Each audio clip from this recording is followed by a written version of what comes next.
We get sent to explore a secret portion to Vault 81 to find a cure to a mysterious disease. A young boy in the vault was bit by a mole rat, and the doctor knows no cure. Towards the end of this secret wing to Vault 81, we find a sealed-off room with a Mrs. Nanny robot on the other side named Curie.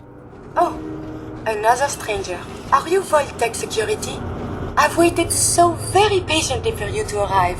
Who the heck are you? I am a Contagions Vulnerability Robotic Infirmary Engineer, or CVR-IE.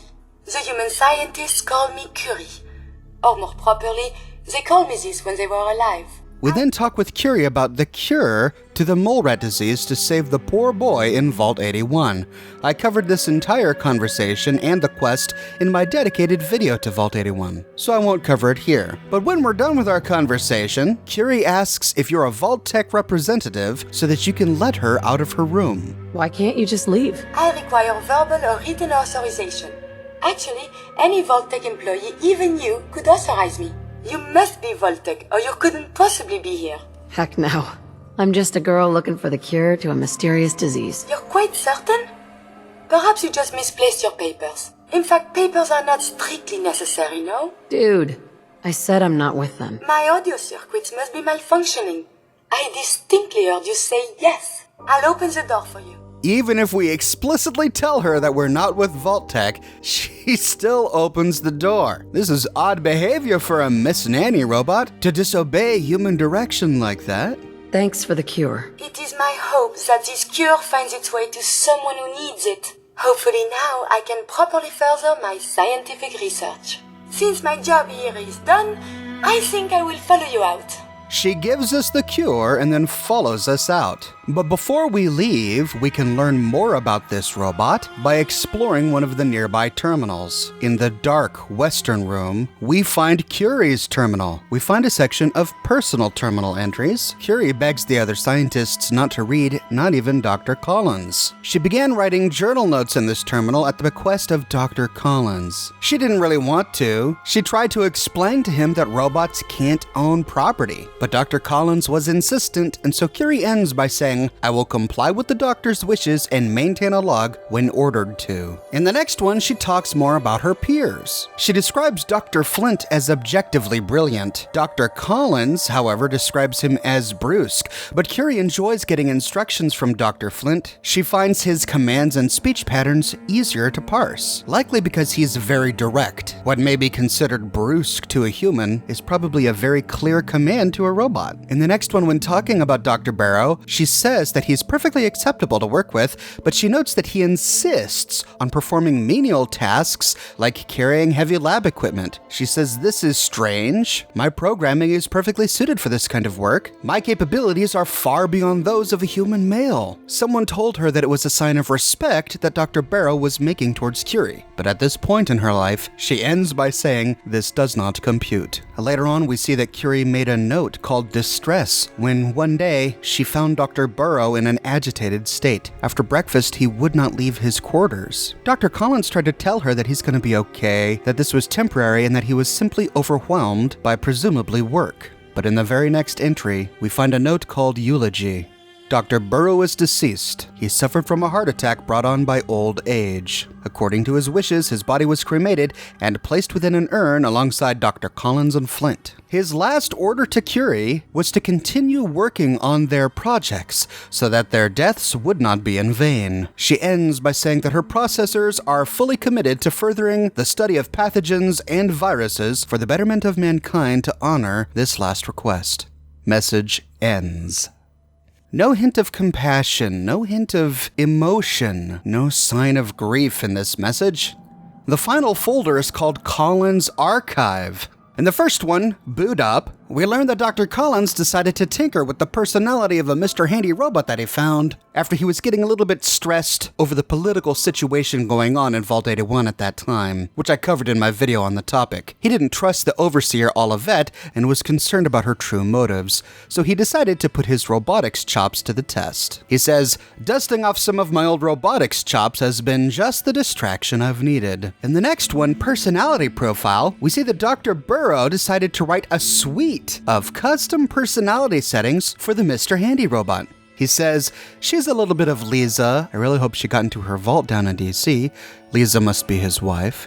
And a little bit of my grad school fling from Versailles back in '46. This, of course, is where Curie got the French accent. I'm loading her databanks with every great body of work I have access to here. Kant, Einstein, Bjorn, Darwin, Curie, Faraday, Turing, and Braun. She'll have so much to learn. It's already made her feel so much more like a peer in the lab as opposed to an appliance. I'm gonna call her Curie. I know. I was never a subtle man. In the next one, therapeutic, his notes are all about Curie. It's almost as if he doesn't even care about the experiment that Vault-Tec placed him here to conduct. All he does is talk about this robot. He says Curie's been doing great. One of the other scientists, named Flint, has finally stopped treating me like a crazy person for insisting that we address her as a human. And I swear Burrow is differential to her in a way that reminds me of seeing him around Rebecca. It's actually endearing to see. But most importantly, and perhaps more surprisingly, she's bringing a sense of normalcy to the lab, keeping us all a bit more grounded. Anything to keep our minds off the situation we're in is all too welcome. I've tuned her personality matrix a lot, but it's beginning to feel wrong to manipulate her. I'm going to leave her programming alone for now, and just see how she evolves as she keeps learning. The final one is ongoing directive, and we learn that Collins hasn't added any more notes to this terminal for years because he gave it to Curie to use as her own. He says, seeing her reaction to having something of her own was transformational. It just seemed wrong to violate that, and so it's truly been for her eyes only ever since. But this final entry is an exception, and I suppose it's being written out of habit, as a man used to a lifetime of recording his experiments. We lost Flint today, and Burrow has to spend more time helping me around the lab than actually performing research these days. So, if only to report my findings, Curie has been a remarkable success. She transcended my expectations of robotic programming. Her personality feels as genuine as my own. Her interest in scientific research is insatiable, and seeing her struggle with concepts like mortality has been completely moving. Truly, she is my greatest work. I only hope that one day she can see more of the world. If only I could be there, to witness her reaction to the blue skies and butterflies that she's only heard me sing about. Wow, this little robot was so loved by the scientists who worked here. Collins, the man who practically created her, and Burrow was so gallant, treating her with such chivalry even though she was just a little robot. If we look just outside, we find all 3 of their coffins. Inside each locker coffin are the scientists' bones, except in the far right one, where we find a vase. This must be Collins, the man who requested to be cremated, and we're forced to realize that Curie did all of this. She folded up all of their Vault-Tec coats and placed them on the coffins. She set the flowers out. She lit the candles. After we escape the secret wing to the vault, we give the medicine to little Austin and he recovers. Afterwards, Curie takes us aside. A moment, please. I have been trapped so many years. I believe it's customary to thank you for your role in saving me. My entire life has been in this vault. I have analyzed and learned everything there is to know here. So now I must see the rest of the Commonwealth, consult with scientists, unearth more data to challenge my hypothesis. What are you looking to learn up there? Down here is an enclosed system, and without the introduction of new mutagens, viruses or bacteria, it is quite dull, medically speaking. The world up there is infinitely more complex. Who knows what diseases can be found and studied? It sounds like the vault could really use you. Of this, there is no doubt. But I seek to elevate my capabilities, and down here I will stagnate. I can see you already have company. I do not wish to intrude. But I must ask. Please, madame, can you take me with you? It's no picnic up there. Anything you can do to help us survive? But of course. I have been equipped with medical equipment. If you become injured in our journeys, I can administer stim packs. I also have defensive capabilities, a laser. But surely there's little reason to use that. Your job is to stay here, not go gallivanting around the Commonwealth. My former master, Monsieur Burrow, is quite dead. I have no other orders or obligations. So advancing my scientific understanding seems a worthy cause. After the bombs, the Commonwealth is a little lacking in the science department. But surely there is still men of learning out there, and if nothing else, there is data. Maybe later? Well, perhaps for now I will help out here. But if you change your mind, please, you must find me. Come along, then. Excellent. We must embark at once. So she's trying to fulfill the final wishes of Dr. Collins, the man who essentially created her, the man who programmed her. He ended his final note by saying, I hope that one day she can see more of the world, to see the blue skies and the butterflies. And Dr. Burroughs' last order to her was to continue working on their project so that their deaths will not be in vain. So this is perfect. She can fulfill both of these men's wishes by joining the sole survivor.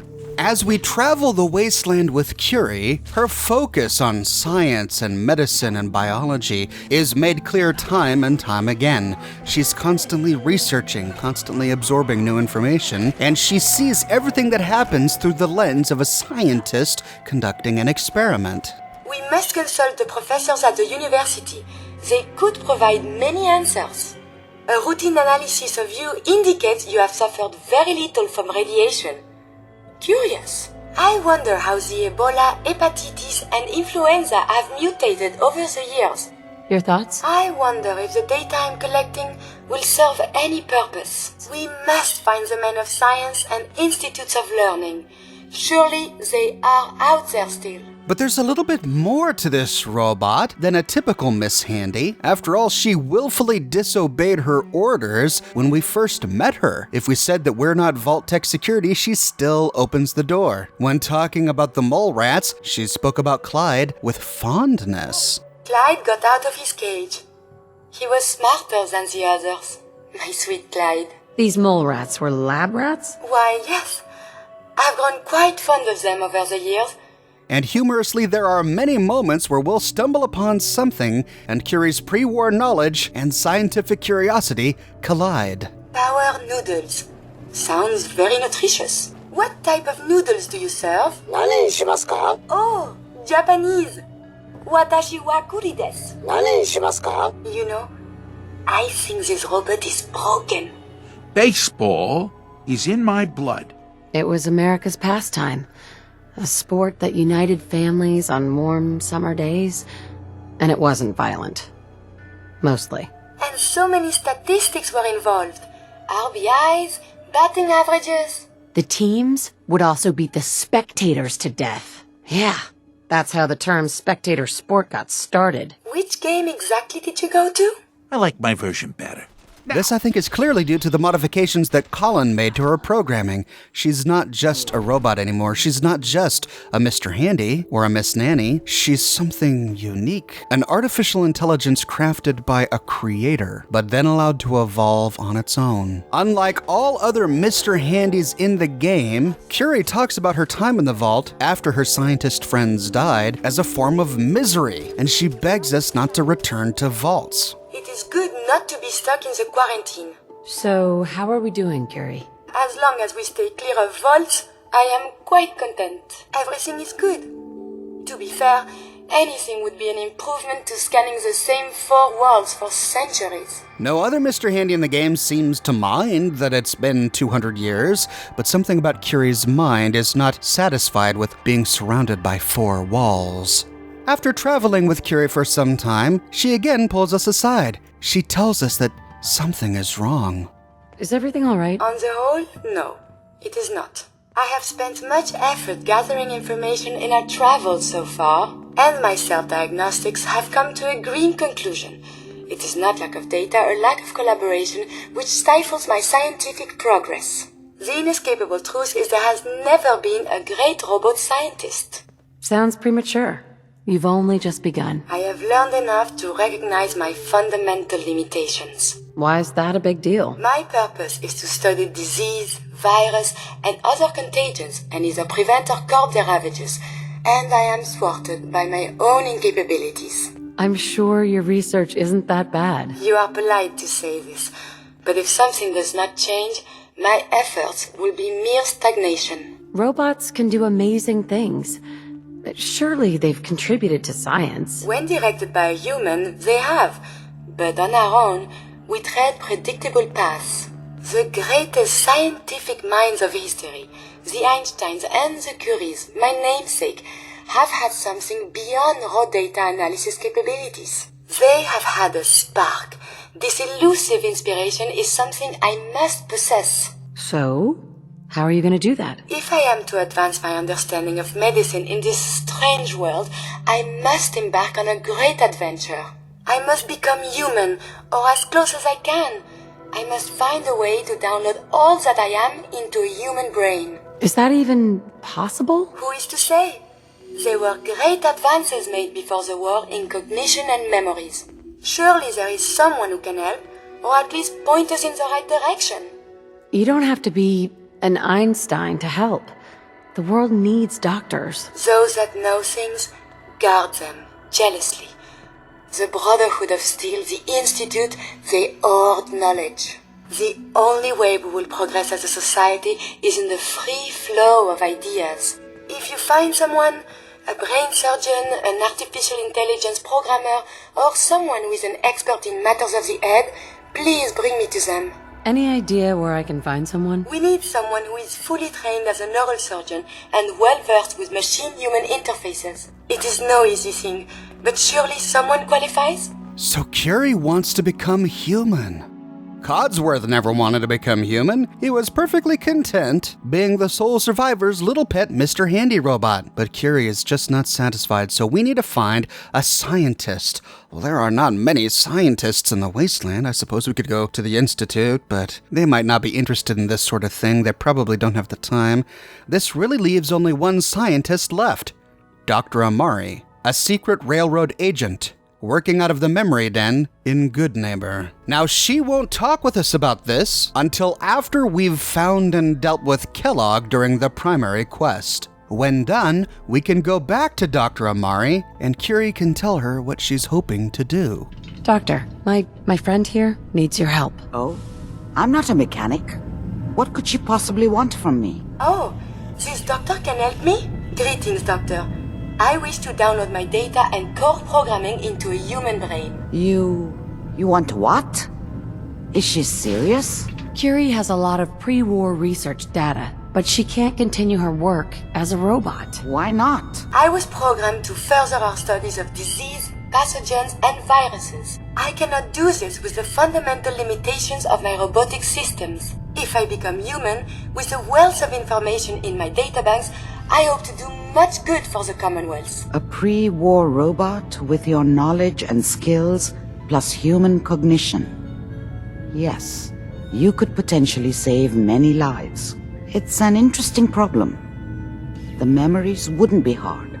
We translate those from the brain to computers and back all the time here. It's how the loungers work. Her personality, though, all the extra pieces of robotic programmed decision-making, a normal organic brain wouldn't know what to do with them. A synth brain, on the other hand, well, it's already somewhere between the two. Why would it only work on a synth? To be clear, it may not work. But some synths have cybernetic enhancements that interface directly with their brains.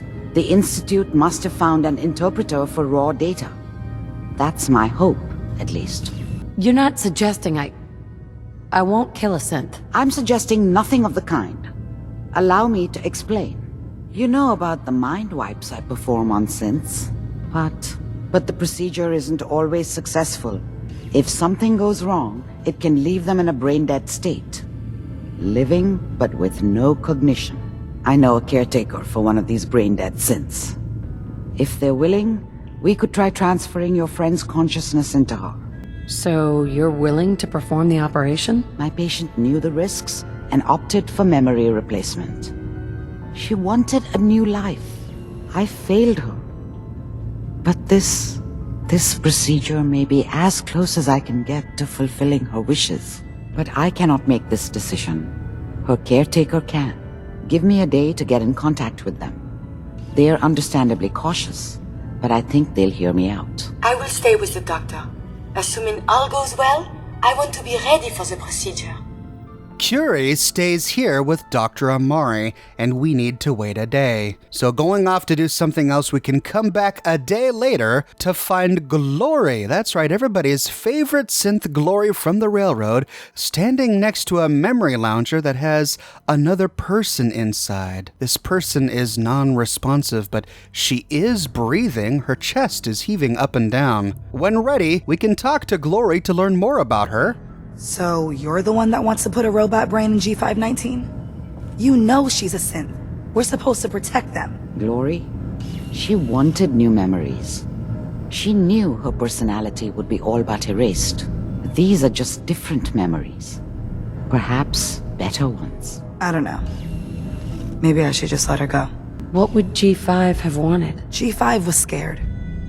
Like most synths, she was terrified the Institute would find her and send her back. I tried to convince her that she could live free, as herself. But she didn't listen. She's already dead, but what's left of her could help others. I've been hoping the doc could think of something. I mean, she's breathing and all. It's her. You understand? Her sacrifice will give someone else the gift of life. I think she'd like that. Just make a decision already. G5 was a friend, all right? So give me some time. G5's off life support right now. Her body is deteriorating. It's best if you decide soon. Damn it. Fine.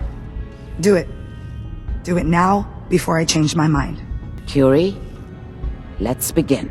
Curie, terminate all non-essential operations. Affirmative. All right. Connection complete. I have access to your friend's memories. G5's already been prepped, so this shouldn't take long. Yes. There.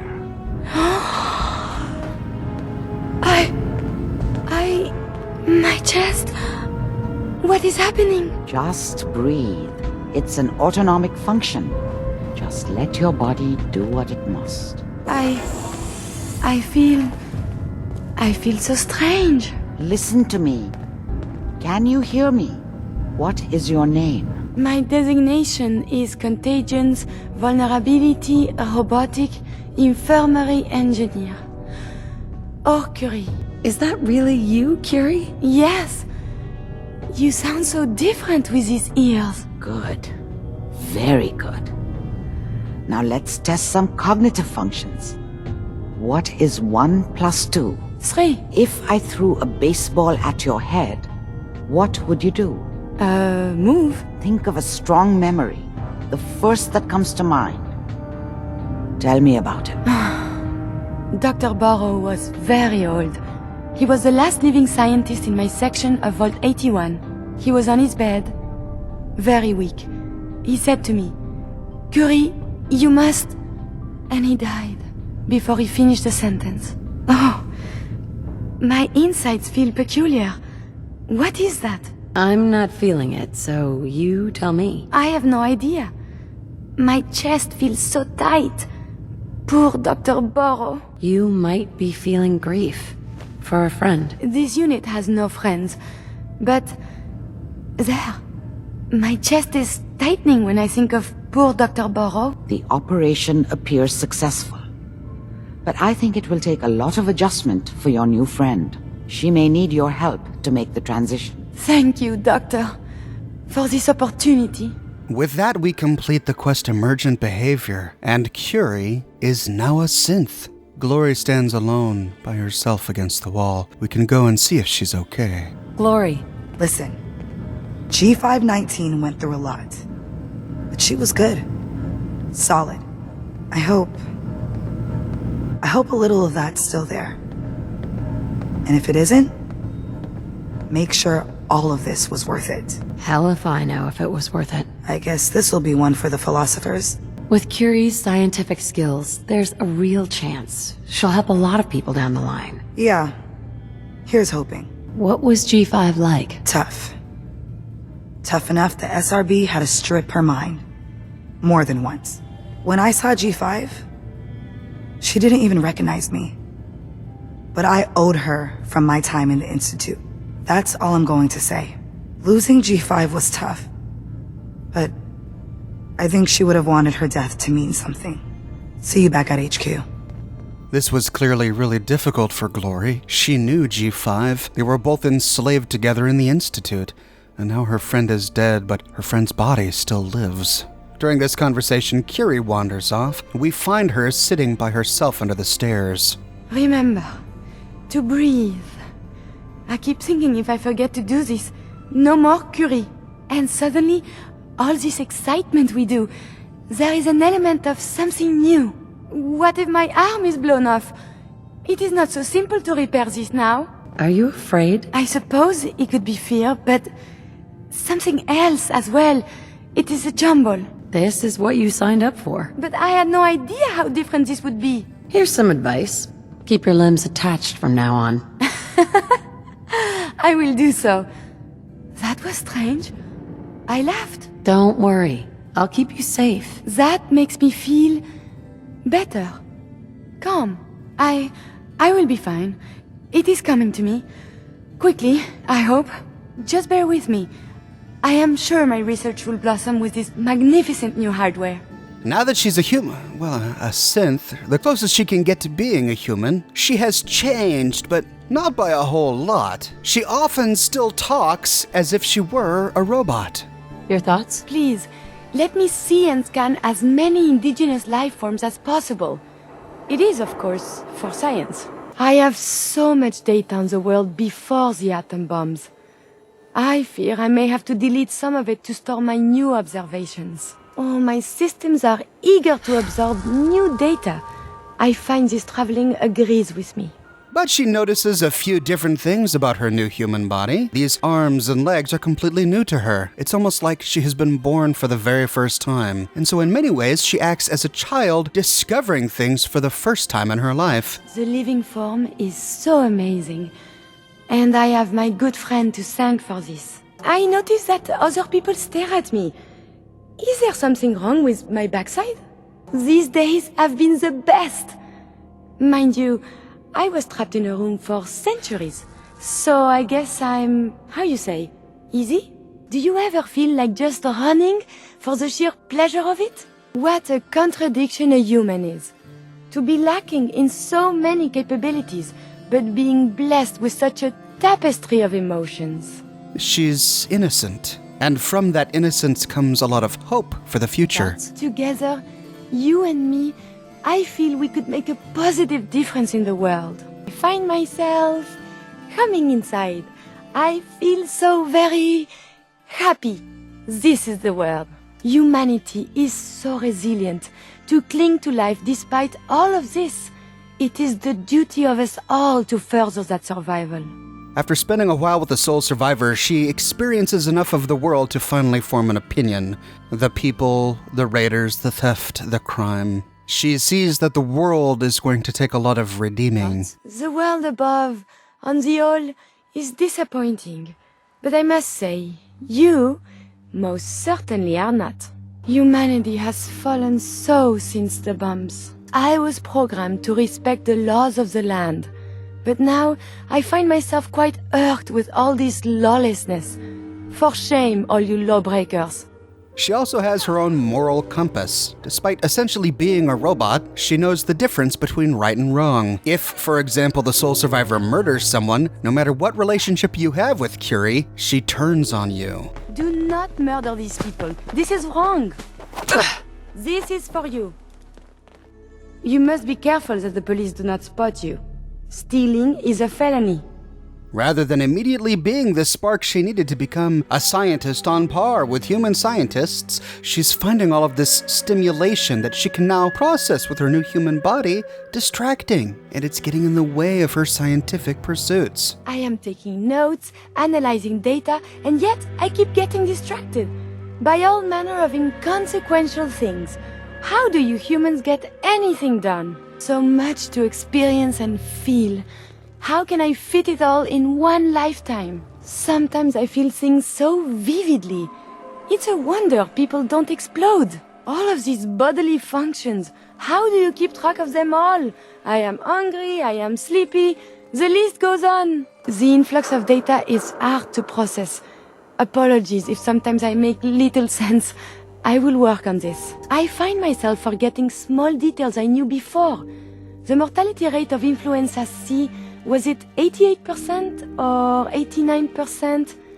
Oh, so frustrating. Oh, I find myself running out of energy every single night, like clockwork. How can I be expected to do anything worthwhile in just 16 hours every day? This is why the next time she pulls us aside, she's having a hard time of things. A moment, please. What is it? I owe you so very much, and I do not mean to sound ungrateful, but I fear I am barely holding myself together. It's all right. I'm here for you. Thank you. That means so much. Becoming a synth is just so overwhelming. At first it was a struggle just to master basic functioning. How to brush the teeth, how to operate with only 2 hands, etc. But now I am full of inconsequential thoughts, feelings. How do you do everything with this whirlwind in the head? What sort of feelings? I don't know. I think anger, fear, happiness, but I'm not sure. They're so new. I just deal with it. It's part of being human. You have had your whole life to adjust. For me, it comes at me all at once. I hope some of these inconsequential feelings involve me. Yes. No. And see, now my head goes ever more. Spin, spin, spin. I prioritize and tackle what's most important at the time. That's helpful. You make it look so effortless. Like breathing. But for me, it is so hard to focus, to do research. And inspiration is as elusive as ever. I fear I will never contribute anything to the world. The world? Not so sure. But you've certainly made a difference to me. More feelings. No words for them. Be patient. You'll work it out. In this maelstrom, it is hard to see the shore. Hey, your life is a gift. Start appreciating it. I am trying. Believe me, I am. Science isn't the only way you can help the Commonwealth. Perhaps you're right. And together, we have done much good. The saving grace in all of this is you. As a robot, I had much appreciation for you. But now, it is deeper. I am still loyal. But now I do this because I want to. Because you are my friend. What do you think a friend is? Someone that brings you joy. Good feelings when they are about. Someone you desire to help and make happy. Someone you respect. It is hard to say my feelings about you. You are just a friend, yes? You're my friend too, Curie. This stirs something in me.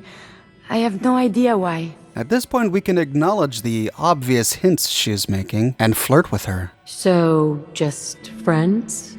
Nothing more than that? I feel very funny. Or we can shut her down now. We've got a job to do, so let's keep it professional. I cannot change how I feel. I do not know how. I must cut this short. My eyes, they are malfunctioning. Adieu. She struggled trying to grasp a few human emotions, anger, fear, happiness, but the one she didn't list was love. This very human emotion is something completely alien to a robot like Curie, something she was never programmed to deal with. Yes, as a Miss Handy, she encountered gallantry from Dr. Burroughs, but never romance. And until now, she never even had a body that had receptors capable of feeling romantic feelings. But now she does. It's distracting her from her work. She feels a duty, an obligation, but more than that, a closeness to the soul survivor that she's never felt with anyone else that she really can't explain. And it's entirely different from the kind of attention and affection that she's received from other people. Do you have time? It is important to me. You're pretty distracting yourself. I had a point, a reason. Oh, yes. My control of feelings is worse than before. And you are no help. With your teasing of poor little Curie. But it is not just you. Sometimes a simple compliment, nice hair, and I am flustered, confused. Other times, people suggest the strangest and most lurid things, and I am even more confused. Why do people do this? Because You're so cute when you're confused. You are not making any of this easier, you? You're full of life and optimism. People find that attractive. Well, they should keep it to themselves. It's all part of being human. How do you get anything done? You need to develop a thicker skin and get used to things like that. That is good advice. Oh, I must get a handle on this if I am ever to advance my experiments. The Soul Survivor is right. She is filled with life and optimism, and people do find that attractive. This may be due to her lack of real-world experiences. She hasn't been ground down by the wasteland like most other people. But even after traveling with the Soul Survivor for days, months, even years, she never loses her optimism. She recognizes the danger and sadness of the wastes, but instead of being overcome by it, instead of succumbing to it, she wants to change it. She wants to fix it.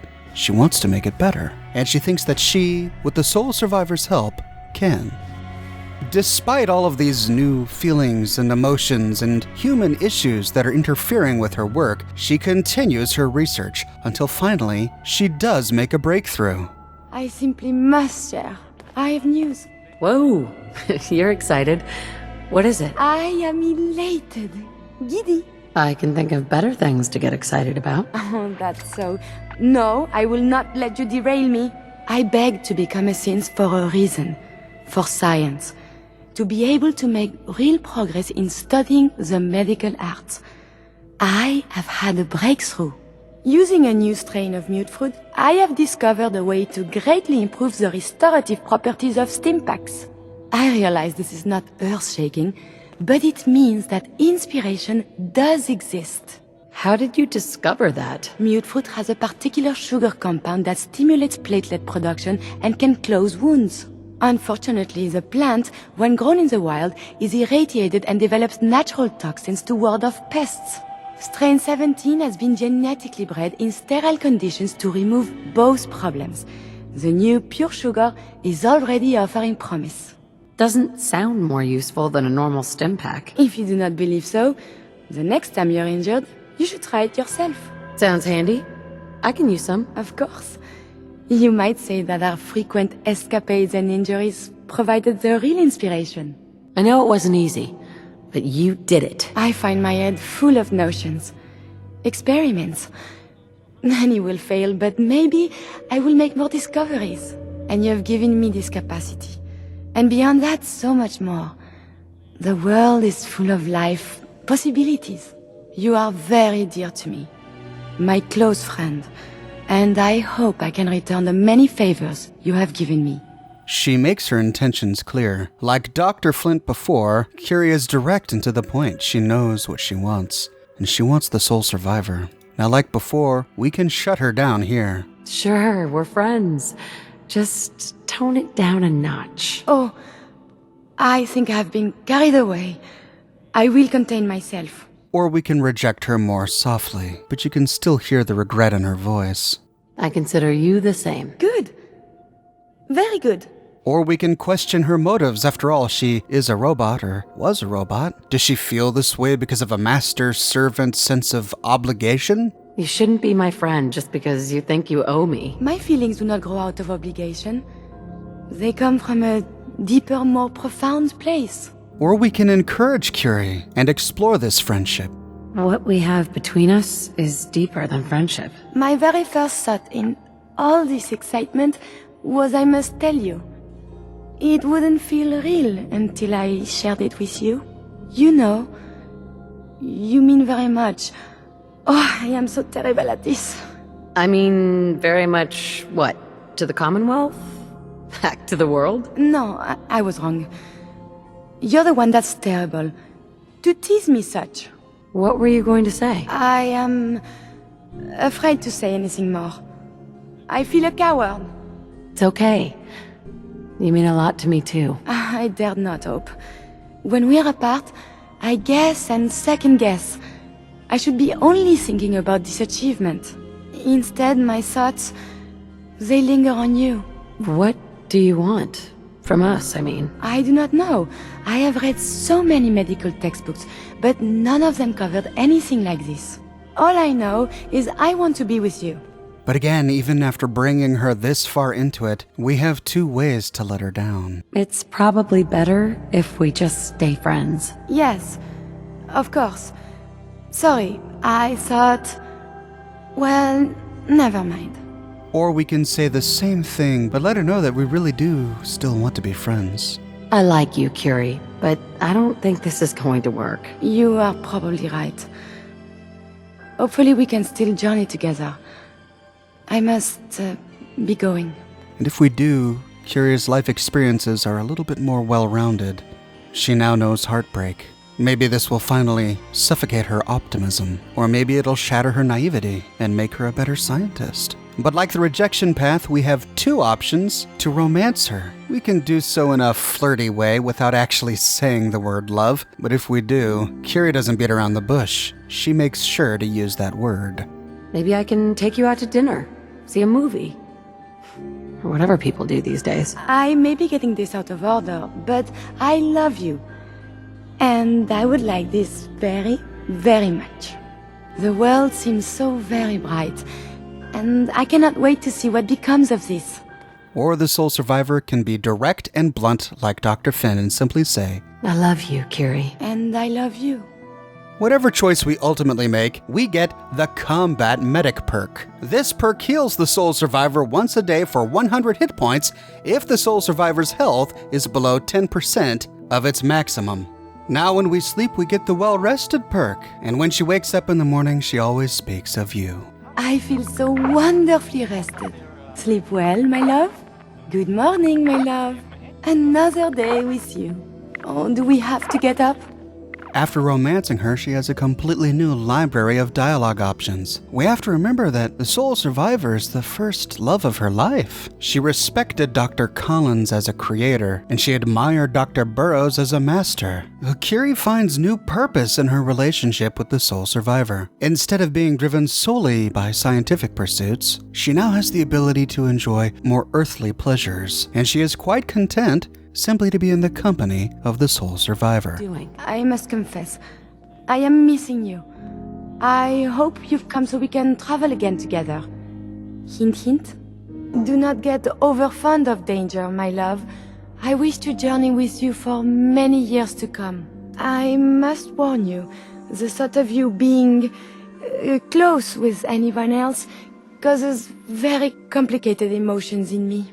When I think of you, my heart beats fast, and I feel flush. There, it's happening again. So many feelings rushing through my head, and you're attached to most of them.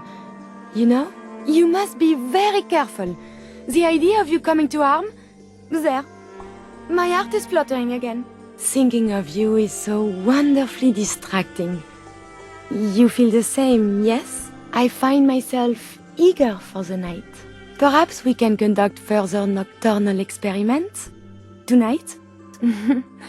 You know, you move in such a delightful manner.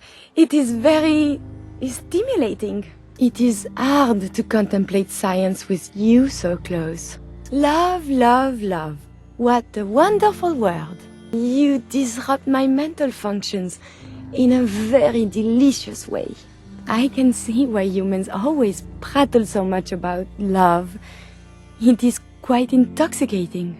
Because Curie is so curious about the world around her, she is much less judgmental towards your other companions, particularly about things like politics. And instead of being turned off by beings who are pariahs to some, like super mutants, ghouls, and synths, she regards them with scientific curiosity. Strong travel with human. To see a super mutant up so close, it is amazing. When Metal Man is all smashed, come find Strong. Don't worry, Monsieur Strong. I don't rust so easily. Let's head out. Well, all right. You are a scientific marvel, Monsieur Nick. Let's do it. Done. You are such a fascinating specimen, Monsieur Hancock. Curie is a kind person, and because she's kind, she likes politeness. If it isn't Monsieur Codsworth, it is a pleasure to see you again. Doubly so for me, Miss Curie. Don't worry, I'll keep the master safe. Well, Curie, I guess you're up. Have fun out there. Mon Dieu, always so polite. Au revoir to you, Macready. Even as a synth, she either doesn't understand mockery, or she just doesn't let it bother her. Gonna replace me with the egghead, eh? Well, good luck in a firefight. No need to worry, Mademoiselle Kate. My offensive capabilities are quite formidable. She likes people who are focused on others, people who are not so self-absorbed, people who are trying to rebuild civilization. I think with more people like you, Monsieur Garvey, civilization will rise again. That's the goal, ma'am. This is why really the only companion we have whom Curie expresses any dislike for is Deacon. And that's because Deacon is a habitual liar. Let's go then. I'm all ready to go. Do not get her in any trouble, Monsieur Deacon. Me? Get into trouble? I am the very definition of innocence. We're just gonna spend all day playing canasta. Promise. I like the new look, Curie. And people give me a hard time for just swapping out my face. Unlike you, I did not undergo such a procedure on a whim. Curie is unique. She is unlike all other companions because the horrible world, the wasteland, is new to her. All other companions have spent enough time in it to no longer be amazed by it, but they must have been when they were children. When they were children, even growing up in the wastes, surely they were curious about all sorts of things that they think are mundane and horrible as adults. Curie is similar to a child in that way, but she is of course far different from a child in many other ways. She has a wealth of old world knowledge, much of which she still retains as a synth, and the maturity of an adult as well. But she maintains a childlike hope and optimism. But because she's so optimistic, this makes her a charming companion to run with. When she places herself in the Soul Survivor's hands, when the Soul Survivor promises to watch over her and take care of her, we have the ability to crush her or elate her. If we reject her, maybe she will learn an important life lesson. And maybe it'll make her a more well-rounded individual. After all, the true test of a person's character is through suffering. Curie is a little different from many of the other companions in that she is so unabashedly in love with the Soul Survivor. Some of the others, even if they are attracted to the Soul Survivor, they're coy about it. They make the Soul Survivor do a lot of poking and prodding to reveal that information. Others have a more passing flirtation. The relationship doesn't feel like anything serious, even though it is welcome. Curie is one of the few companions who makes her intentions plain, even early in the companion affinity dialogue tree. It's pretty brave on her part. It's the hallmark of an honest person. She's very direct with her emotions, she knows exactly what she wants, and she has the audacity to expect your love in return. Instead of crushing her hopes, the Soul Survivor can give Curie something she's never had before. True love. And I think the relationship is symbiotic. Curie and the Soul Survivor come from very different places. She needs to learn a lot about the way the world works, about what it's like to be human. The Soul Survivor can help her with that. So for her, it's a wonderful thing. But the Soul Survivor has just been crushed time and time again. Losing a spouse, losing a child, more horrible revelations as the main plot goes on. It would be easy for somebody to despair after having experienced so many horrible things, to lose faith in humanity, to become bitter, to play the victim, or to victimize others. That's why Curie is such a breath of fresh air. Curie can remind the Soul Survivor about the goodness that humanity is capable of. She reminds the Soul Survivor about the affection of Dr. Collins and Dr. Burrow towards Curie as they molded her, created her, cared for her. It's good for the Soul Survivor to have somebody who constantly reminds him or her of the silver lining of every situation. It would be particularly needed for the Soul Survivor. The Soul Survivor actually remembers what the world was like before the apocalypse. He or she knows the stark differences between the past and the horrible present. If anyone was to succumb to despair over the state of reality, it would be the Soul Survivor. So maybe having Curie there is an important part of maintaining the Soul Survivor's well-being. This story takes on a very different significance if you don't believe that synths are people. Because if synths aren't people, if Curie isn't a real person, what does this mean? It means that 3 lonely scientist guys trapped in Vault 81 decided to create a female colleague because they were lonely. Colin even modeled her after his deceased wife and former girlfriend. Burrow started to treat her the way he used to treat his own wife. If we believe that Curie is just a machine, and if we romance her in our game, then what have we done? We've essentially done in Fallout 4 what we did with Fisto in Fallout New Vegas. And if that was the reality of this relationship, I wouldn't even call it such. and it takes on a disturbing significance. But in this science fiction world, I believe that artificial intelligence can become a person, can become a unique form of intelligent life. Dr. Collins certainly thought so. He was the creator of Curie, and at some point he started to feel bad tinkering with her personality. It began to feel immoral for him. He used the phrase, "this feels wrong." And that's because he thought of her as a person. Her personality was so unique that it felt like violating her to alter her further. After he stopped tinkering with her, her personality continued to evolve over 200 years. Just like human personalities change over time, the Curie we meet in the vault is very different from the Curie that first entered the vault. So yes, she is a manufactured creature, and if one believes that in this universe, robots can't be considered people, then sure, this entire story is a bit disturbing. But I believe that she's a person, and therefore she deserves the same respect and consideration that a person would receive. And that is the full story of Curie. What do you think about the operation to begin with? Glory said that she didn't know if it was worth it, that she was going to leave this up to the philosophers. Well, you and I can play philosophers in the YouTube comments. For those who believe that synths are not people, it's really not that big of an issue. We're just overriding one piece of software with another piece of software. But for those who think that G5, the synth, was a person, do you think it's morally acceptable to overwrite her brain with the personality and memories of Curie? We wade into some precarious waters with this conversation, because if synths are people, then we can ask the same thing about, I don't know, people in comas, for example. What if we were to develop a technology that could take a critically injured person's mind and put it in the body of someone who's been in a coma for 10 years? We have no indication that that person in the coma is alive.